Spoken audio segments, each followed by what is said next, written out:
Vintage story always has more things to know about it, so in this video I will show you 10 of the most interesting facts, tips and tricks you didn't know about the game. Let's start with some tool related tips that can save a surprising amount of time. First, shovels are much faster than most players realize. They mine charcoal significantly quicker, and they are also the best tool for harvesting cattail roots. If you are gathering cattails, use a knife on the top part of the plant, but use a shovel for the roots themselves. Speaking of cattails, yes, you can eat the roots in an emergency, but they provide very little satiety. In most situations, you are much better off planting them. Scythes also work on cattails, tool and papyrus. A scythe can clear entire patches much faster. Axes also have some unexpected uses. They are extremely effective at harvesting non-wood plants such as horsetail and berry bushes. Use a really good axe to cut down trees, then, right before the final block breaks, quickly switch to a weaker axe. You will clear out bad tools while preserving durability on your valuable equipment. When cutting down trees, every leaf block attached to the tree increases the time required for the tree to fall, but it doesn't increase durability consumption. So large leafy trees take longer, but they won't wear out your axe any faster. If you don't want a tree to collapse after removing a single log, use a saw instead. This lets you harvest individual sections while preserving nearby leaves and maintaining the tree structure. If you need firewood, make sure to plant walnut trees. Walnut seeds are edible. They only provide about 40 satiety, but they never spoil, making them useful emergency rations. And if you are planting trees, don't forget about oak or acacia. Either of them are required for leatherworking to make tannin.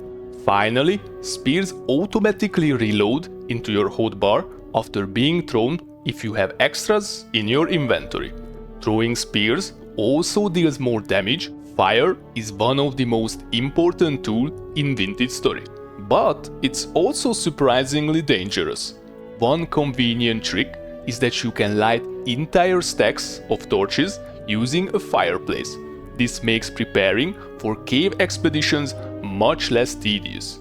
Torches also function as primitive weapons. If you hit an enemy with a lit torch, there is a chance you'll set them on fire, giving you a little extra damage over time.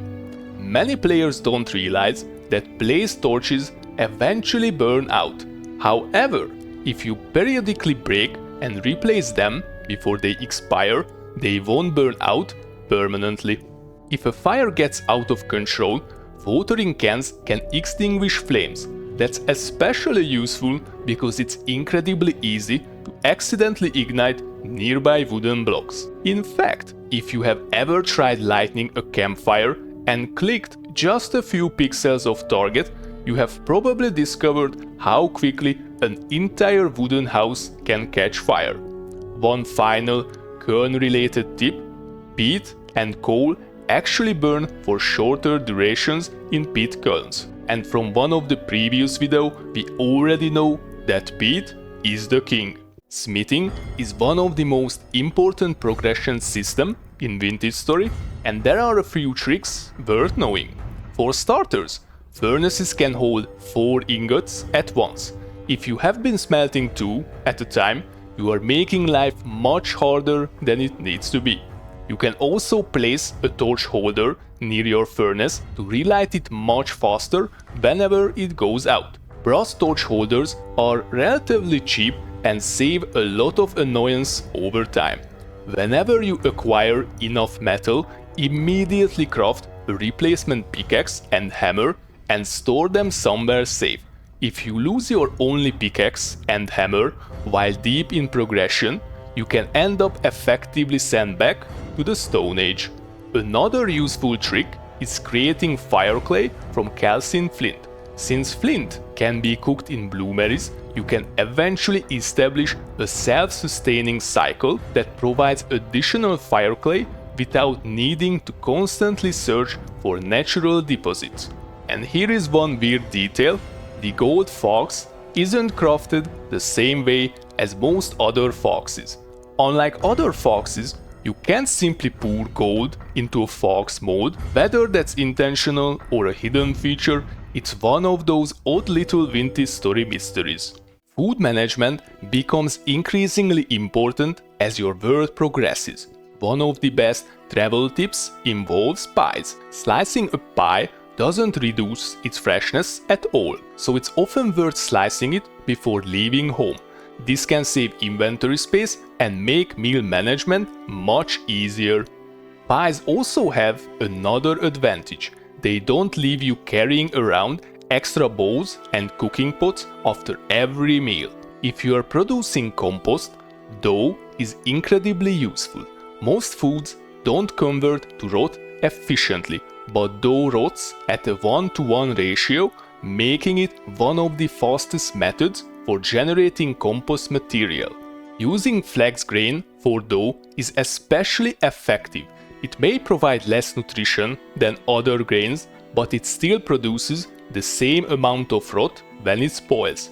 And here's a rule every new player learns eventually: never eat a mushroom without reading the tooltip first. Inventory management also gets easier once you learn a few shortcuts.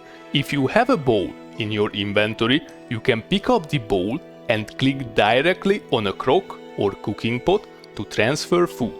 You don't have to place it on the ground. The same principle works with fishing bait. Pick up the worm or bait, click the fishing rod, and you are done. Another often overlooked survival tip is that healing items effectively save food. Recovering naturally from heavy injuries consumes a huge amount of satiety. Using horsetail bandages can significantly reduce how much food you will need afterward. Horsetail itself is extremely valuable. If you till soil and leave it fallow, horsetail can continuously regrow there, even in relatively dry regions. And finally, onions are secretly one of the best crops in the game. Hares will happily eat most crops, leaving behind only a dead plant and a single seed. But onions aren't targeted by hares, meaning you can often grow them without extensive protection. They are also useful in dye production, making them valuable both as food and as a trade commodity in the form of stained leather ponchos. Animals have more utility than simply being food sources.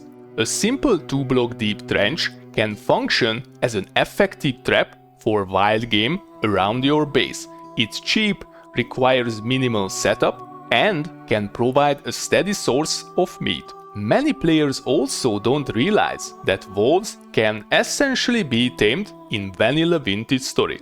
With enough generations of breeding, eventually reaching generation 10, they stop attacking you altogether. Unfortunately, they are not especially useful at that point, but you do gain the ability to safely pet them, which is arguably the real endgame. Aggressive animals, frustrated farmers, how much are you going to endure before you take action? The hard days are over. Here is the Pig Feeder 2000, an intelligent pig feeder. No more manual feeding. How much have you suffered trying to feed the porkers? The swine kept attacking you, and you died in a workplace accident. The hard days are over. Feeding pigs with the Pig Feeder 2000 is child's play. Dave used to feed the pigs manually. The swine kept attacking him, and he died in a workplace accident. Please, welcome Dave. Hello, Johnny. Hello, Dave. Is it true you suffered much trying to feed the porkers? Don't even mention it. I used to feed the pigs manually, the swine kept attacking me, and I died in a workplace accident. The hard days are over. Come on, Johnny. From now on, I don't have to feed the pigs manually. The swine won't attack me, and I won't die in a workplace accident. And even the porkers will be fed. This must be a joke, right? Dave believes he still have to feed the pigs manually.